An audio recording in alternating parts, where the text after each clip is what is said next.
Welcome back everyone. Today I'm going to launch into a new series called Stitching Nature, and I'm going to be making a fabric book. And in the first episode I'm going to show you how I get started. Now this little piece here is from my beginner's guide to creative stitches 1 to 4, where I look at blanket stitch and stem stitch. Now this whole piece has been made with just those 2 stitches, and I absolutely love this little piece. So this is going to be the cover for my journal. Now the dimensions of this little book, I'll just put that over there for that today because I'm not going to actually use it. Now I've only got 2 pages so far, but I want to show the dimensions. Excuse me. 26 centimeters by 17, or 10 1/4 by 6 3/4. You might want to check those inches because I'm not real good with inches. Okay, so what I'm going to do is, this is very thin, you can see this fabric. It's actually an upcycled linen cotton shirt. So I am going to have to put a backing on this. But today, so I've got the cover, and as I said, this is going to be a nature-based kind of slow stitch book. And I'm going to have this running concurrently with the other guide to creative stitches that I'm doing. So if I do a stitch over there, I'll probably come over and do that same stitch in this book. Plus I'm going to be revisiting the landscapes, but I'm going to do things in this book at a very easy level, what I think is an easier level. So let's have a look. Now today I want to do a very, very basic landscape. So I've cut this out, I've drawn this up, I should say. Now this is a 10 centimeter by 10 centimeter square. And as I said, I'm not real good with inches, so that's obviously 4 inches by 4 inches. Yes, okay. Now, when I do a piece of landscape or applique or something like that, I usually do a drawing first, and then I photocopy that, or I trace it under a light box and I make a second copy. And as you can see, I've numbered these pieces. And this is how I'm going to keep one as my template to remember what I'm doing. And the other one is going to be cut out, and these are actually going to become the templates that I use. Now you're saying, oh, but that's not the whole size of the piece. No. I just wanted to sit there when I've finished.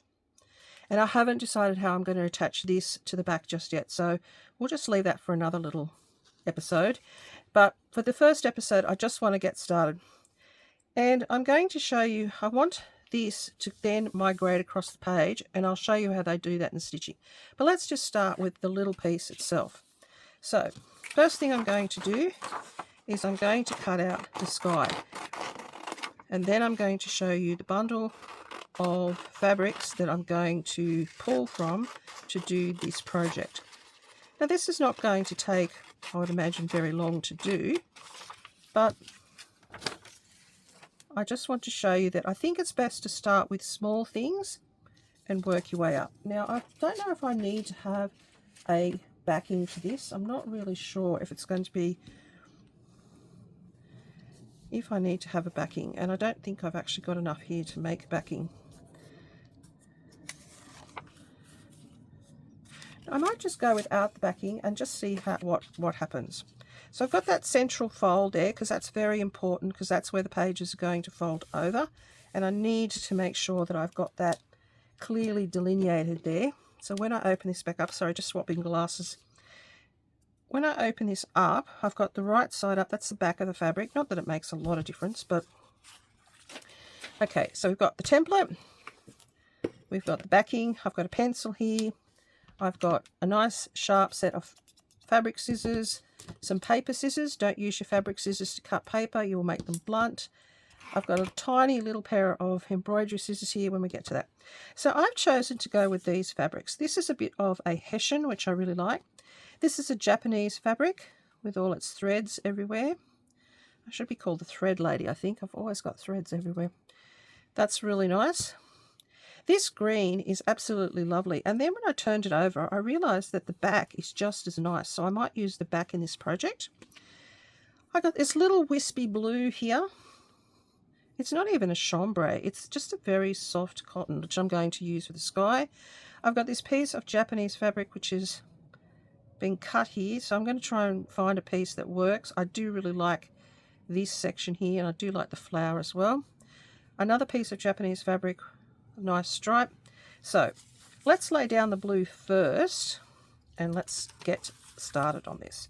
So now, when you cut out your template, make sure you do it as accurately as possible. I always play around with it a bit, but if you're doing this for the first time, just giving you some hints that might help you. Now, the top here has this little bit of a fluff hair, a bit of fraying, which I might want to use. And the side also has a bit of fraying. Now, when you cut it out, make sure, excuse me, make sure that the bottom section, I'm going to use a different pen so you can, pencil so you can see, you need to add a little bit so that it overlaps the other piece that's going to go over the top, just to give you a little bit more leeway. And of course I don't need this edge.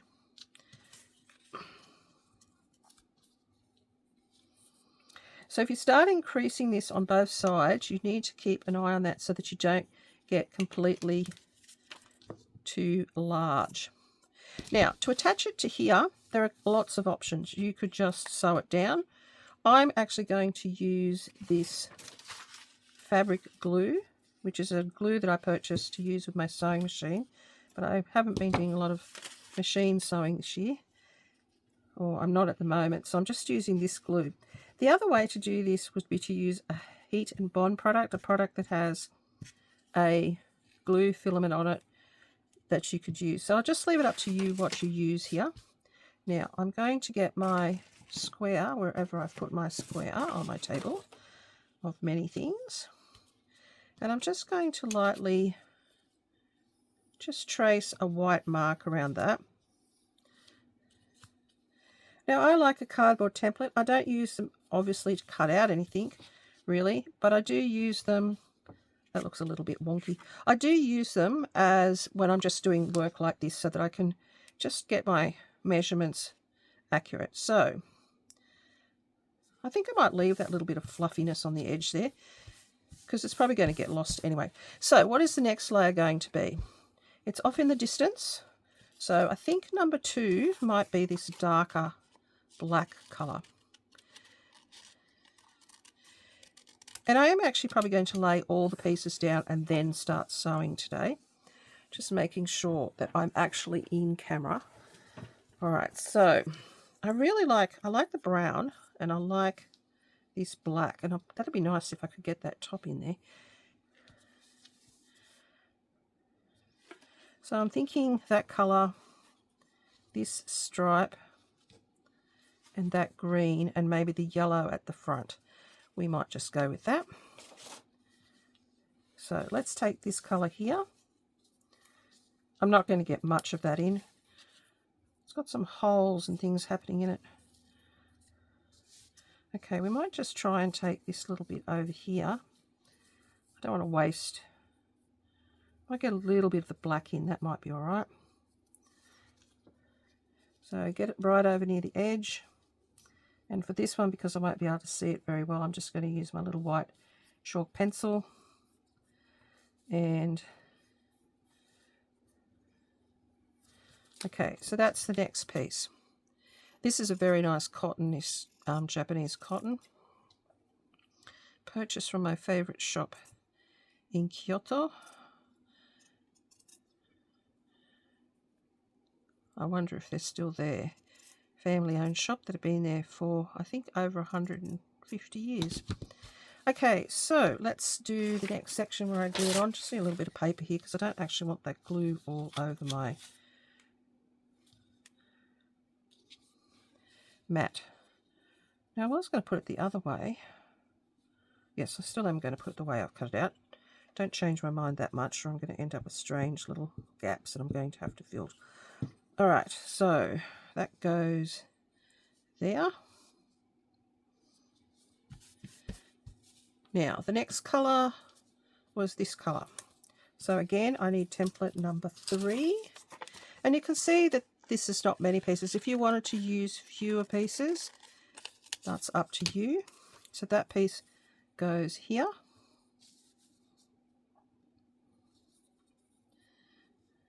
Doesn't matter about that little bit. I can cut pieces off here. Don't get stressed about things like that, because it's a slow stitch project and it's very easy to actually make small changes as you go along.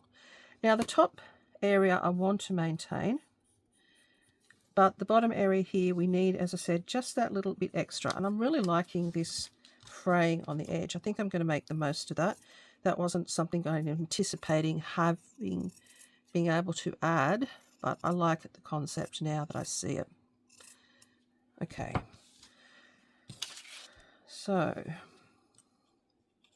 now you can make this as bold or subtle as you like. I'm going to try and integrate, as I said, into this book some nature scenes. Oh, this glue is very, very tacky, and that's like a lot of glue. I'm trying to spread it out with my finger. It's great glue, and I'm really enjoying using it because it is really, really a good quality product. Okay, so the next bit is this green, and I need to use the back. Now the other thing I just remembered, if you're cutting this out with your templates, I hope you've been noticing that I've been putting the template on the right side of the fabric. Now just so you can't cut it out that way. If you cut it out that way and that's the back, when you put it there, the back's going to be showing facing upwards. So when you cut this out, you've actually got to cut this out so that you have the side, especially if you're just gluing it down like I am, the side that you're looking at is going to be facing you. So hope that makes sense. Oh, it's really warm here today for this time of year where I live. It's so warm, in fact I was thinking of putting the fan on, but it makes too much noise. Okay, so let's put this one on, and that you can see that this is starting to take shape. And then we've got the one little panel at the beginning, and I must have grown it a little bit because it looks like it's well over the 10 centimeters that I had before. I swear I have so many things on this desk today, I can't find anything. Anyway, here's the little thing. So it has grown. I could just tell by looking at it that's grown. So it's not grown too much. I mean, I could just trim that off, but I probably won't. Actually, I think I won't, because I'm going to show you why I won't, and later it'll all become very clear. So this is a very tattered, torn little piece of hessian, and I really wanted to get this in as my grass. I really, really do want to do that. This was a happy little find in my cleaning spree. I've been cleaning, and I found some little wonders that I didn't know I had. And I seriously don't need to purchase anything else for a very long time, but I'm sure my tastes have quite changed, and so I'm not being too hard on myself if I actually see something I really like, because a lot of the fabrics that I know I've had for a long time, purchased them and never had time to do anything, and now I actually have time to do something, so I'm starting to use them more and more, and I'm really enjoying that process. So I'm just thinking about how I'm going to get this to work. I think I need to cut the bottom off that. Now here I'm doing a bit of improv. You'll find that that's something I do. I'm not going to throw those little bits away though, because yeah, that's better. And I just want that to go over this edge, and then I think I might fray that as well. So let's just give me a little bit of fray room there. Yep, okay. So that's okay. Not perfect, but absolutely perfect for me. All right, so that's the first layer there down. Don't worry about this, because I'm going to show you how I've changed my mind already as I was creating. A better idea's come along, so I'm going to make the most of that better idea that I think is a better idea. Okay, fantastic.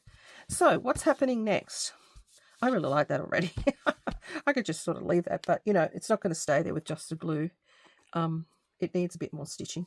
So we have been doing these basic stitches, as I said, and the one that we're doing here is a blanket stitch. This one was a stem stitch. So that's all I've really done here is blanket stitch and stem stitch. So let's use some of these stitches to hold down these little bits of fabric.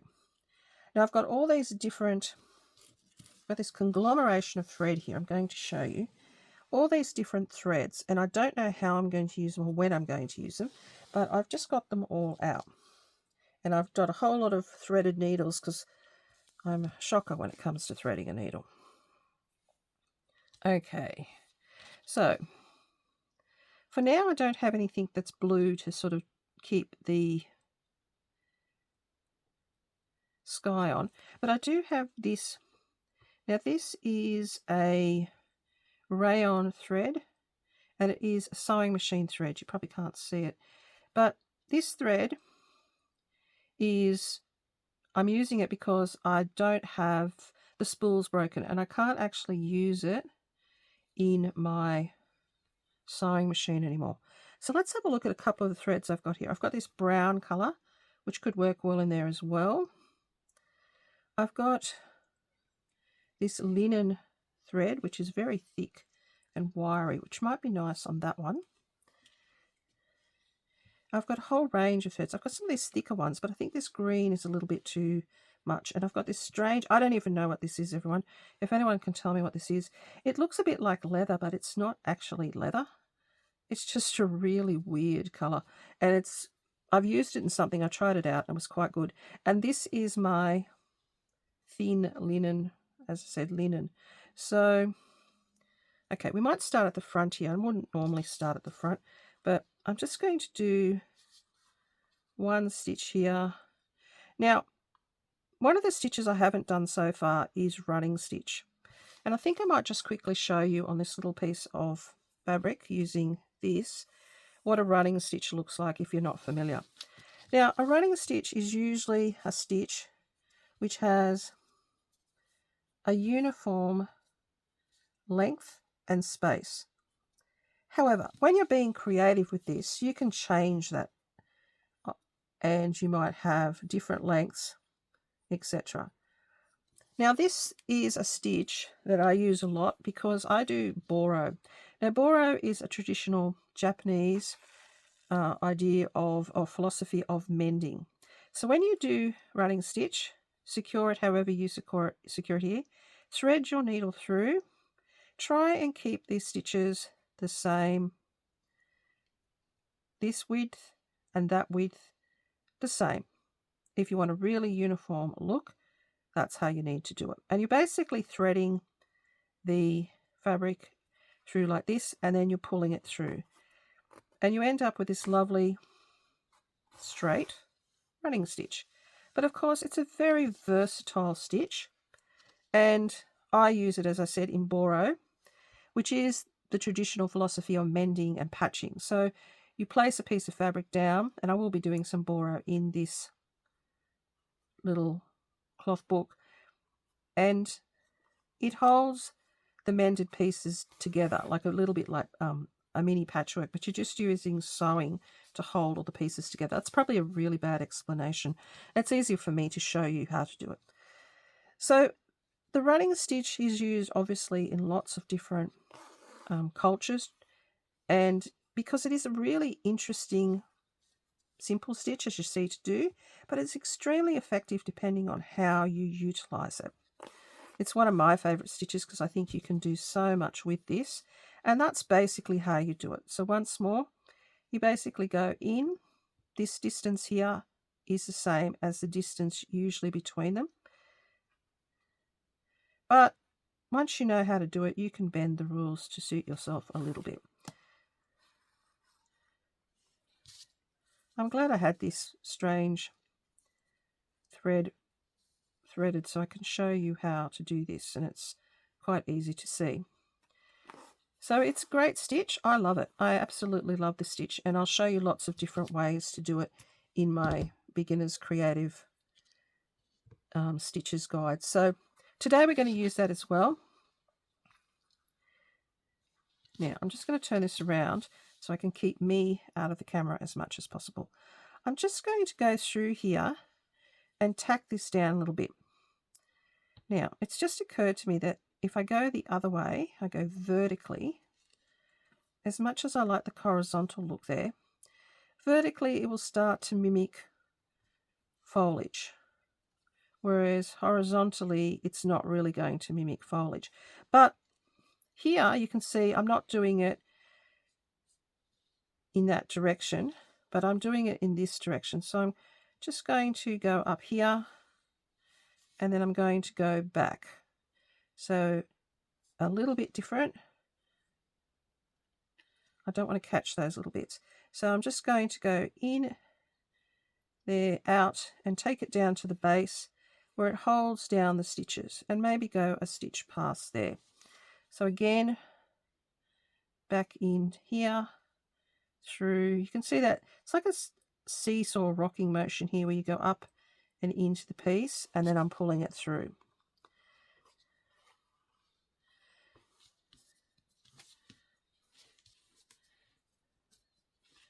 Try not to pull the work too hard. If you prefer to work in a hoop, please do so. If you work in a hoop, I'll give you a tip that I think works well. I would actually secure this to a base, and because it's going to be hard to get it into a tiny little hoop like that. But you do what you feel comfortable with. I very rarely use hoops because I seem to get myself all tangled up and muddled up a little bit, and it doesn't seem to work very well for me. All right. So there's a little bit of texture there going that. Now, I want to follow the lay of the land here and get another texture going, or another idea here. So I'm just going to do running stitches now horizontally. So onto the piece, I'm going to do that basic motion, and I'm going to go horizontally. And I've pulled it too tight. Don't do that. And I've got all these threads in the way here because I have to have everything pre-threaded. Oh, goodness me. Okay. Make sure you keep it as flat as you possibly can. I think that looks okay. I kind of like it almost better than the vertical at the moment. So, but I'm not going to take the vertical out because I can do some bigger stitches on that later, and that can become some grass that's in the foreground, and that will be fine. I tend not to take anything apart unless it really bugs me. I just don't tend to do that. I prefer to look at it later with a critical eye and go, okay, that didn't work, or this did work. So you can see this is very quick, and it's holding the pieces down. This is a fabric book. It's not going to be washed. It may be handled, but you would hope that it's handled with gentleness and care because it is a handmade product. And if you give it to someone as a gift, I'm sure they would treasure it. So this is going to take me quite a few episodes to do a number of pages. Again, I'm just doing at the moment the basic bits. I'm just interested in doing the little pictures. I'll think about how I'm actually going to physically secure this together, although I have some interesting ideas for that. And I came across something the other day that when I was in my cleaning phase, that was a lovely little discovery. So I'll hope to use that in this project. Now I've got a tiny little bit of thread here, so I'm just going to go back and do a bit more running stitch here and just secure this, and then go back to the back. And you can see the stitching that I've done here. That's plenty to secure this little piece. You don't have to go and do thousands of stitches, but if you want to do thousands of stitches, you will get a completely different look. So, and it will be uniquely yours. So the amount of stitches you do is going to change the look of the piece. All right, so that's the first bit down, and I'm very happy with that. Now the next bit I want to put down, I want to secure, is I'm just looking what thread I might want to use. I want to secure this green section here, but I might secure this stripe section. Now this is the linen thread. This is very, very firm. As you can see, it's almost wiry. Now I'm going to do a very little back stitch. So you come from the back of the work. I want to retain this little frayed edge, so I'm just going to lift that up gently, and I want to do a very, very tiny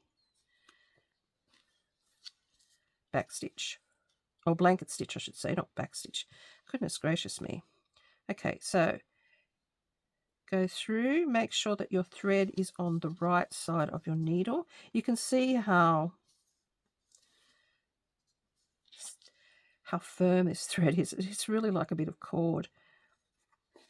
I don't want this to detract too much from the mountain's ridge, and I really do have to firm this down because it is very, very firm.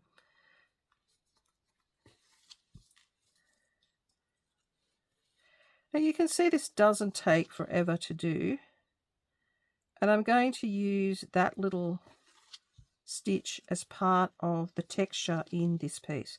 Let's see if I can actually get it a little bit smaller in sections. I probably should have chosen a softer thread, which would have given me the ability to settle it closer to the back of the piece. But this is okay. I don't mind this. It's sort of standing out, and it's very textural. It's lovely. It's really quite nice. So let's keep going.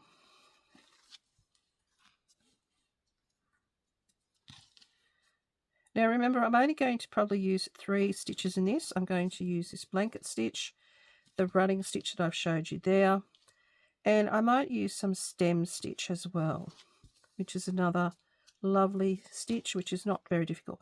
Now, if I choose to here, I can vary the lengths of the blanket stitch and give that heel structure behind a little bit more interest.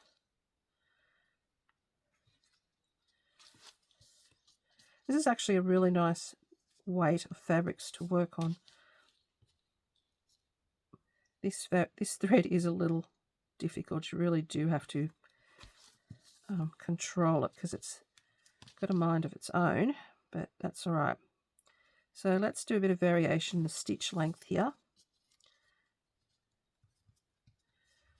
Pulling it nice and tight without puckering it.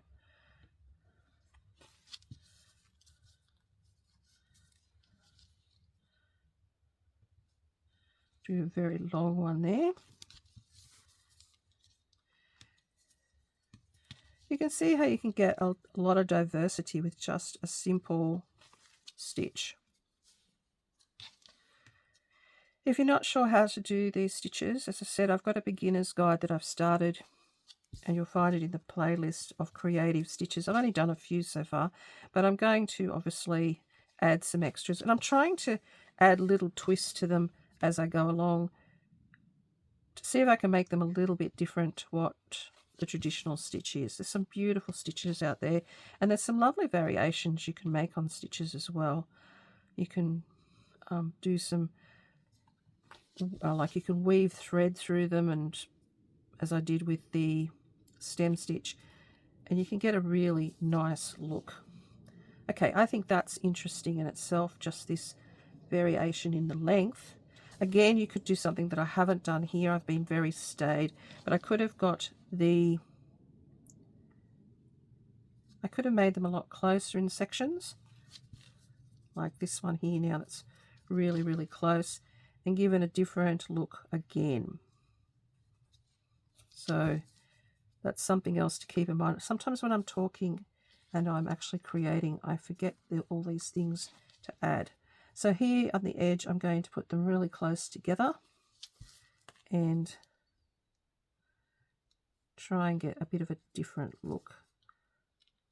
All right, so that's that mountain secured. So let's put this through to the back. You can see how wiry this thread is. It's very nice. The colours are lovely. It'd be nice to crochet. In fact, the lady in the shop where I purchased it, she was crocheting with it, and she was doing these tiny, tiny little crochet things with it, which were fabulous. I don't have the eyesight for that, but I was enjoying her skill in doing it. Okay, so moving along. Now we've got the black ridge at the back, and then we've got this ridge here. So I think the black ridge at the back, I may just use the rayon sewing thread for that.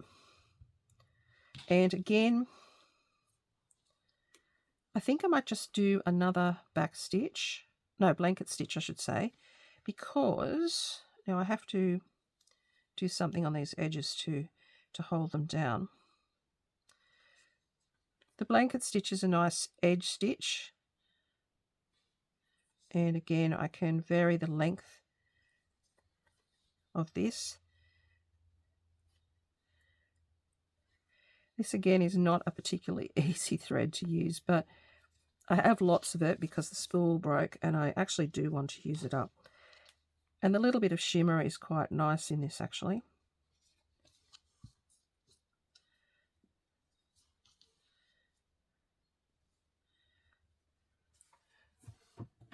I'm just looking how the time's going, everyone. Oh, we're getting very, very long.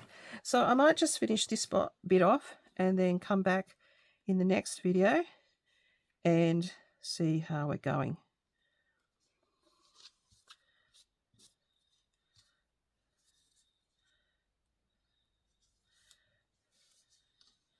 I actually do really like this shimmery thread. It's a bit needs a bit of controlling because it is a bit difficult to work with, but I think I've got it now. Need to hold it between each stitch so it doesn't take over.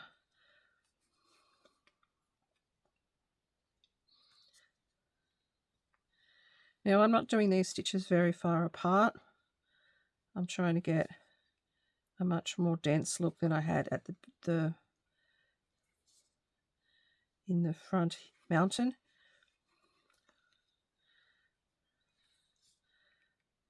But I am trying to vary the length so you at least have a little interest with that. And I'm trying to be very, very careful not to tangle up this thread.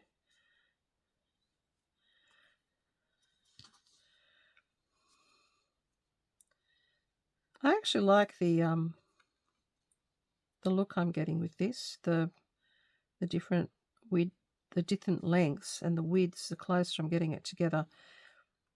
It's making a really nice pattern, which is good. Just goes to show that small, simple stitches like this can be really effective. You just got to use your imagination a little bit and, you know, just go with the flow and try things out and see if you like things. I think this is picking up the underlying tone of that actual fabric. I think that's why it's working well. I don't know if you agree. Have you ever used rayon machine thread to do hand sewing? I mean, this is probably the first time one of the first times, not the first time, probably one of the first times I've used it in a project like this, but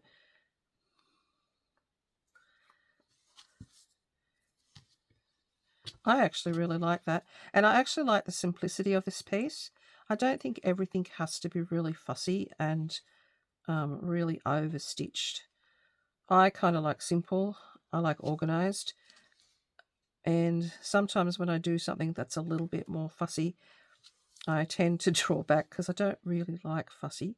I don't like frills. I don't have anything in my house which has a frill in it. I don't like frills. And I don't actually have any floral pillowcases or anything like that. I like to work with florals when I do quilts. Absolutely adore working with florals when I have quilts, but actually in my house, a lot of my quilts are very geometric, and I really like that. So it's funny how, you know, I will buy beautiful fabrics, flowery fabrics. I did make a florally quilt last year, but a lot of my quilts that I use every day are very geometric. Now, I haven't finished that off, but I've just run out of thread. So far today, that's where we're up to, and I'm just going to leave it there, try and put it back in frame. And I'm really liking this. I'm liking the simplicity of it. I'm liking the different threads I'm using. I've got this one to go, and then I'm going to work out how to secure these edges. So thank you for being here, everyone. Thank you to everyone who subscribes, my current subscribers and my new subscribers. I really appreciate you helping me out. by being a subscriber and by commenting, watching, and to everybody who watches my videos, whether you subscribe or you don't subscribe. I really appreciate you joining me for some of your time during the day to sit. Hopefully it helps you to relax. Hopefully you get some ideas from me that inspire you to go off and do something of your own. But I just appreciate you being here, so thank you. Have a great day, everyone, and I hope to see you in episode 2 as I finish off the little landscape in the cloth book. Bye for now.